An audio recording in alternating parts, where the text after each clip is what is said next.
Bem, antes de começar a aula,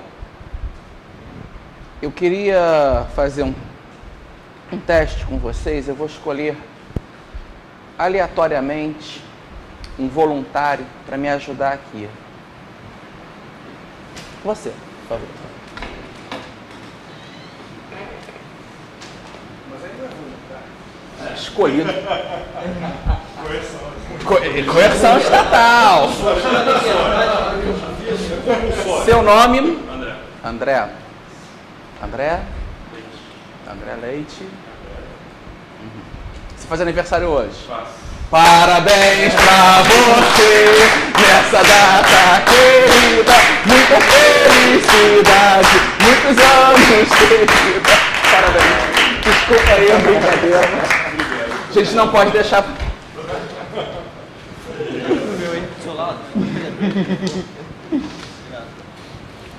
Bem, estamos aqui hoje no nosso último dia do terceiro módulo. Semana que vem já começamos com o professor André Azevedo Alves, tratando da epistemologia da escola austríaca, e na semana seguinte a filosofia política. Nós estivemos vendo, tanto anteontem quanto ontem, essa tríade básica da escola austríaca, formada por ação humana, concepção dinâmica de tempo e o limite do conhecimento, ou a incerteza.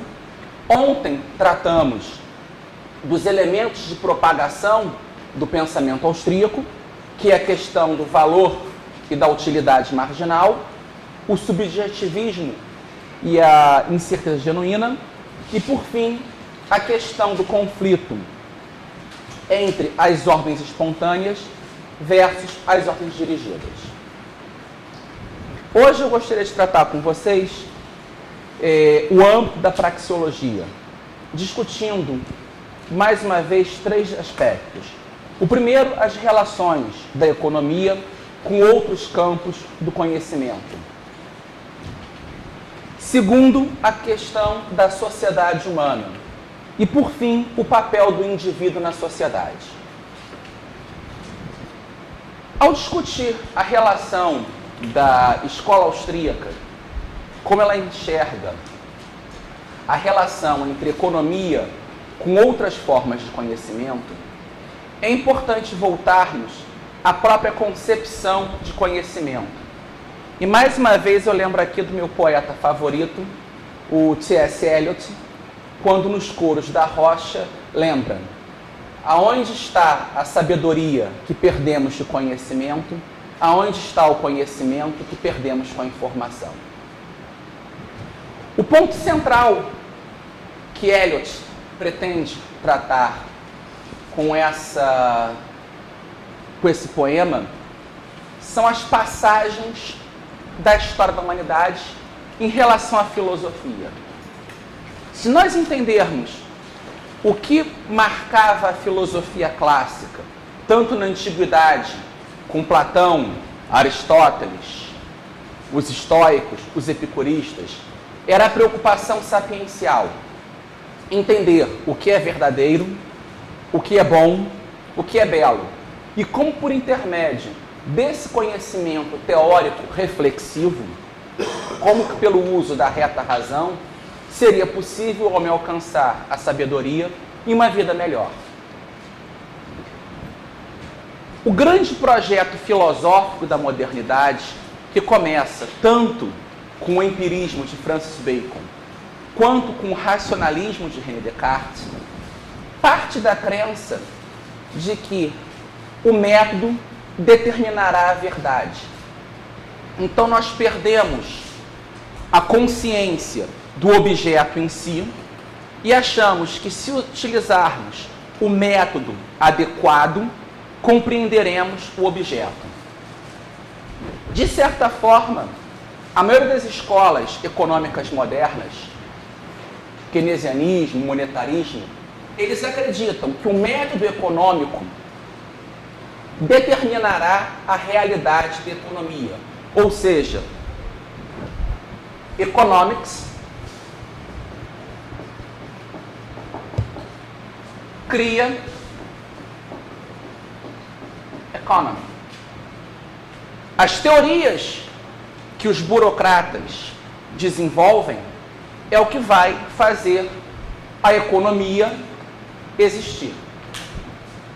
A escola austríaca, como eu já disse aqui, eu entendo ela como socratismo em economia, ela vai partir do axioma da ação humana, a praxeologia.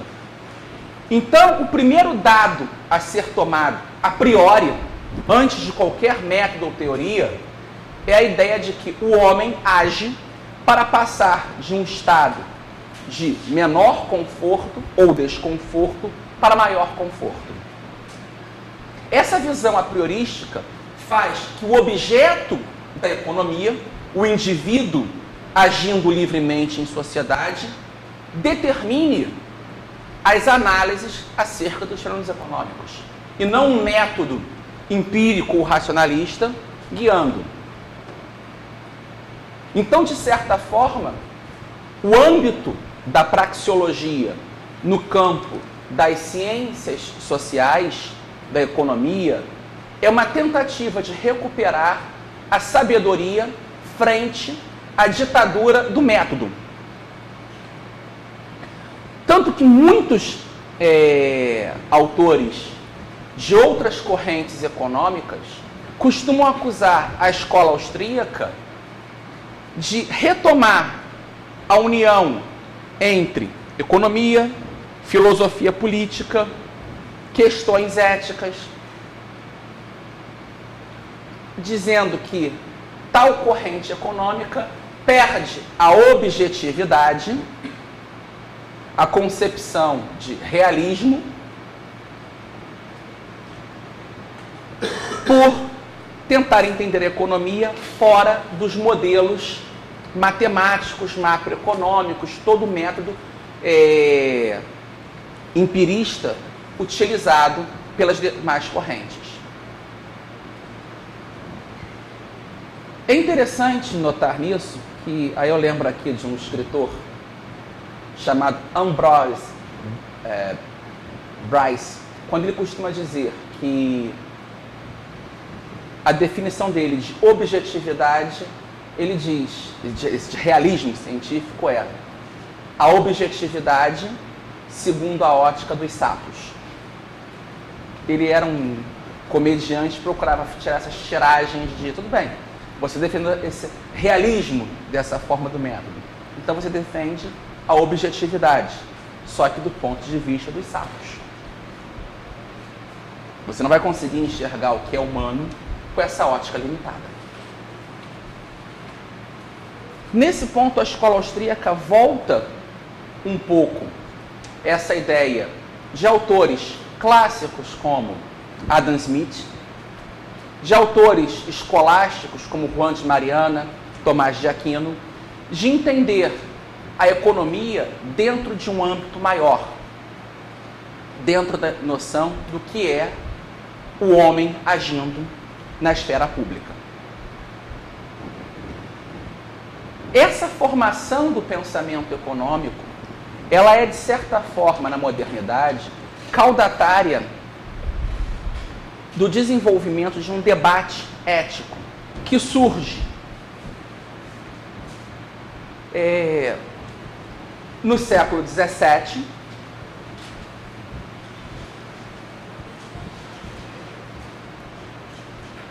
quando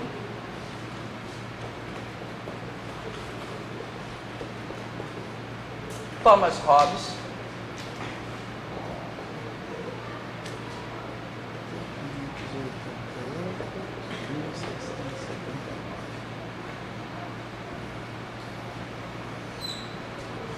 de certa forma funda o liberalismo moderno, dizendo que a finalidade da ética não é mais o bem ou good, mas o direito.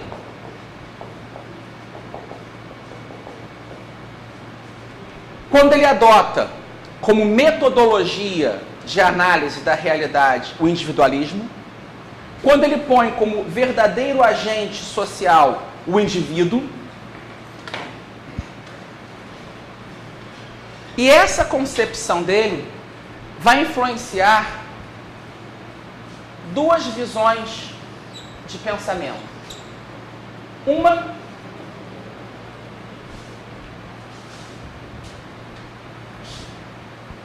é com John Locke,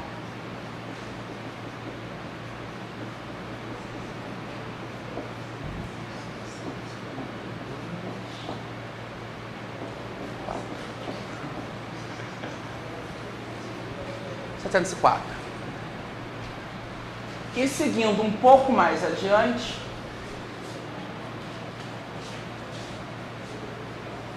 um médico holandês chamado Bernard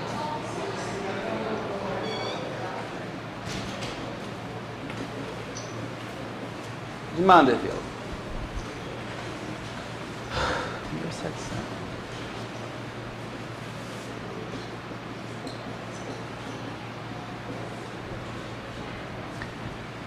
Na visão do Mandeville, o fundamento último da ética seria o autointeresse do indivíduo. Quando eu, procurando meus próprios interesses egoístas, eu consigo atingir o bem da sociedade. Um discípulo de Locke, chamado Lord Shaftesbury,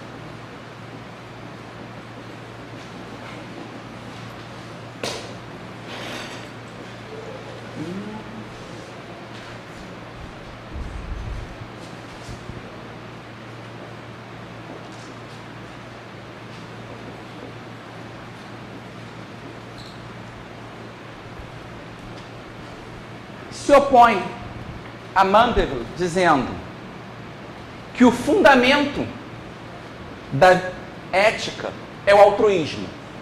Quando eu vou agir visando o interesse do meu próximo, que eu faço o bem na sociedade. Essas visões,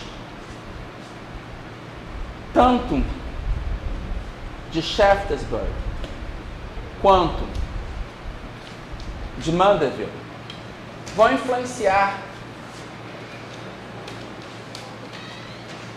no caso de Shaftesbury,